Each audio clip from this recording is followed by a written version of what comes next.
Tujuan kami apa? Target kami pertama, mengajak umat Islam bersatu. Yang sudah lalu. Tidak perlu dipermasalahkan. Ayo kita membangun Indonesia bersama. Menjaga NKRI kita, menjaga kebersatuan kita, menjaga kebersamaan kita. Ada perbedaan, ada. Apa yang saya sampaikan tidak semua bisa terima. Boleh, itu hakmu. Beda pandangan, beda pikiran, beda otak. Saya tidak bisa maksa untuk menerima apa yang saya sampaikan. Tetapi tetap kita saling menghormati walaupun ada perbedaan di antara kita.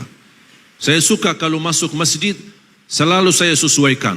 Di mana masjid, apalagi diminta jadi imam.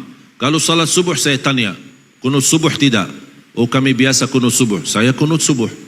Oh kami biasa tidak kunut subuh, saya tidak kunut subuh. Kami biasa jahar bismillah, saya jahar bismillah. Kami biasa tidak jahar bismillah, saya tidak jahar bismillah.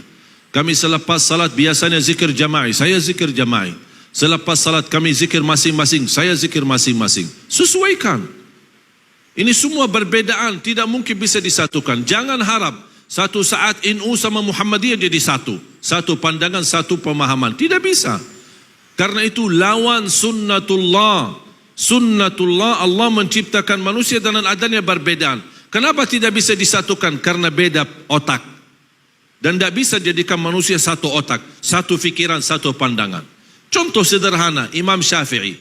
Belajar agama sama siapa? Muridnya siapa? Imam Maliki. Imam Maliki gurunya, tapi kok bikin mazhab sendiri? Tak pernah Imam Maliki protes. Kok selama belajar sama saya terus bikin mazhab sendiri, enak-enak sih? Tak pernah protes. Tidak pernah Imam Maliki berkata Imam Syafi'i sesat. Beda pandangan. Bahkan Imam Syafi'i sendiri punya dua pandangan. Dua mazhab. Saya pernah baca satu buku, sangat bagus. Sayang sekali belum ada bahasa Indonesia. Al-Imam Syafi'i wa madhabuhu al-qadim wa madhabuhu al-jadid. Imam Syafi'i dengan mazhab yang lama dan mazhab yang baru. Kok Imam Syafi'i punya dua mazhab?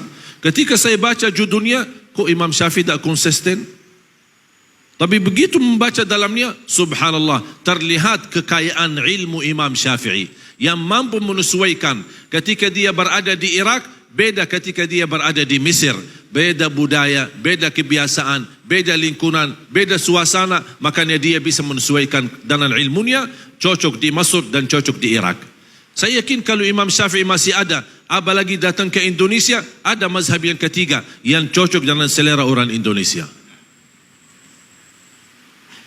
Dan perbedaan itu bukan berarti Islam, memang Islam satu, Quran satu, Nabi Muhammad satu. Apakah dasar Imam Maliki membawa agama Quran dan Sunnah? Dasarnya apa Imam Maliki? Quran dan Sunnah. Terus Imam Syafi'i apa dasarnya? Quran baru beda, Sunnah baru beda atau sama? Tapi kalau memang sama-sama membawa Quran, sama-sama bawa hadis, kenapa ada perbedaan? Bukan beda sumber agama, tetapi berbeda memahami isi Al-Quran. Yang terjadi beda pemahaman, bukan beda sumber agama. Mereka tahu semua kembali kepada sunnah, semua kembali kepada hadis, semua kembali kepada Al-Quran. Tapi memahami isi Al-Quran dan memahami makna hadis. Jangankan berbeda antara Imam Malik dan Imam Syafi'i. Antara sahabat yang guru mereka adalah Nabi Muhammad sallallahu alaihi wasallam. Yang mereka ahli bahasa Arab murni, yang memahami bahasa Arab, yang memahami isi Al-Quran, tidak perlu dijelaskan. Tetapi banyak hal terjadi berbeda pemahaman di antara sahabat, sedangkan Rasulullah SAW membawa satu perintah.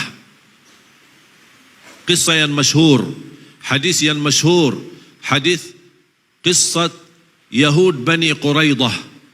Ketika Rasulullah SAW memerintahkan mereka, kalian salat asar di Bani Quraidah. Mereka salat zuhur sama Rasul, kemudian berjalan menjalani tugas ke kampung Bani Quraidah. Apa perintah Rasul? Jangan kalian salat asar kecuali di Bani Quraidah. Kalian salat asar di kampung Bani Quraidah. Rombongan sahabat jalan, di tengah perjalanan masuk waktu asar. Tolong perhatikan kisah ini. Di waktu perjalanan masuk waktu asar, muncullah dua pemahaman. Satu berkata, kami mau salat asar di jalan karena sudah tiba waktunya. Golongan B berkata, mohon maaf, kami diperintahkan Rasulullah salat asar di kampung Bani Quraidah. Beda pemahaman. Mereka berdebat untuk saling menjelaskan. Golongan A yang berkata kami salat di jalan karena kami belajar salat itu lebih afdal di awal waktu. Yang kedua, maksud Rasul salat asar di Bani Quraidah, bercepatlah jalan agar bisa bertemu asar di Bani Quraidah. Ini bagi tafsir, bagi ijtihad. Sahabat golongan B, mohon maaf, kami tidak mau bagi ijtihad, tidak mau bagi ta'wil, tidak mau bagi tafsir. Perintah jelas salat asar di Bani Quraidah. Sami'na wa ata'na. Sudah selesai. Ini ijtihad, ini tidak mau bagi ijtihad. Ini bagi ta'wil, ini tidak mau bagi ta'wil. Sampai ke salat asar sebagian, sisanya salat asar di Bani Quraidah. Ketika mereka sampai ke Bani Quraidah, sudah tiba waktu maghrib, sedangkan mereka belum salat asar. Salat asar qada, kemudian salat maghrib. Terjadi masalah, perbedaan. Mereka kembali kepada Madinah dan bertemu Rasul. Ya Rasulullah, terjadi silsilah perbedaan di antara kami. Ada yang salat di jalan, ada yang salat di kampung Bani Quraidah, padahal sudah masuk waktu maghrib. Yang benar yang mana ya Rasulullah? Rasul menjawab, dua-duanya benar. Dua-duanya benar.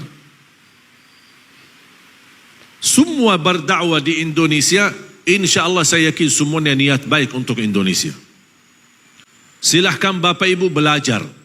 Siapapun yang datang ke tempat kita, tidak usah tahu latar belakangnya. Tidak usah tahu dia tamat mana. Saya tidak peduli tamatan mana. Mau dia tamatan Madinah, mau dia tamatan Makkah, mau dia tamatan Mesir, mau dia tamatan Maroke, dia mau tamatan Sudan, mau dia tamatan Hadramaut, Darul Mustafa, atau dunia tamatan Al-Ahqaf, atau apa saja, saya tidak peduli. Saya peduli isinya saya dengar. Manfaat saya ambil, tidak bermanfaat saya buang. Dan tetap guru itu kita hormati. Dan justru semakin belajar dalam perbedaan, man kathura ilmuhu qalla inkaruhu, semakin banyak ilmu kita akan berkurang mengingkari perbedaan. Yang membuat kita tidak menerima perbedaan karena kita tidak belajar. Kita hanya belajar satu pihak, membenarkan diri, merasa diri benar, yang lain sesat. Nah, ini bahaya. Anda berhak membela pendapatmu, tapi Anda tidak berhak menyiasatkan pendapat orang lain. Hakmu bela pendapatmu, tapi tidak berhak menyesatkan orang lain. Apalagi masing-masing punya dalil, punya dasar, tetapi beda menartikan atau memahami isinya. Oleh karena itu jamaah sekalian, sangat penting dalam perjuangan kita harus memsatukan visi dan misi kita. Menyatukan umat dan tujuan kita mewujudkan sejuta penghafal Al-Quran.